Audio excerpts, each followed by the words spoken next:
Hello, Lancaster Bible College students. Thank you for taking some time to respond to my video I made several years back called Why There's No Such Thing as a Biblical Worldview.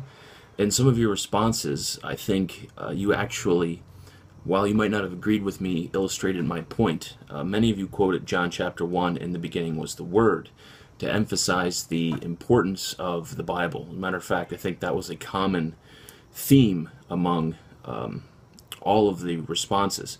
And interestingly, that's a reading of Scripture that comes from a tradition, that comes from a cultural experience that I would pinpoint and define as evangelicalism.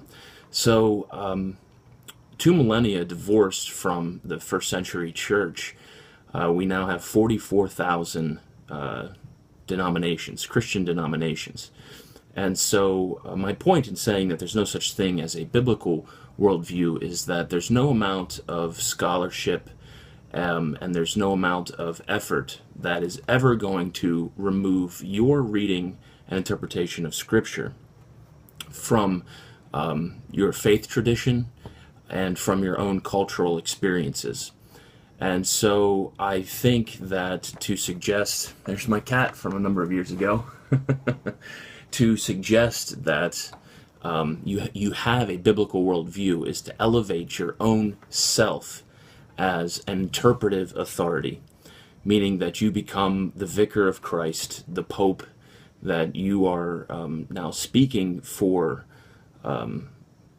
God in all of His wholeness, and completely and entirely because you have a proper interpretation of Scripture, believing that Scripture is sufficient for unpacking who God is. And as if we're able to pigeonhole God and define and articulate the vastness of God through the Scriptures.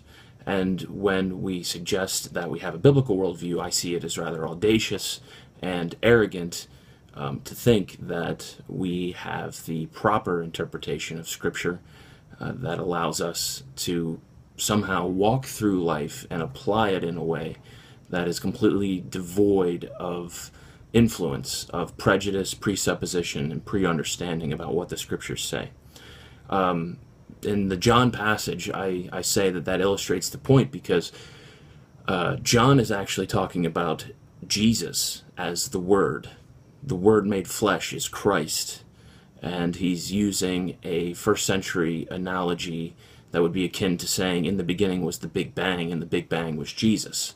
That might be an appropriate interpretation of that text because John was writing to a Gentile Greek audience.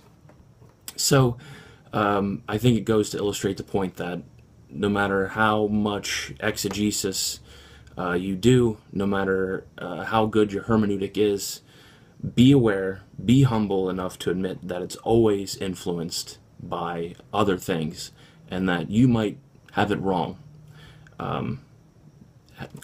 Saying that you have a biblical worldview, I think, is inherent in that title, suggests that you have it all right. So there you go.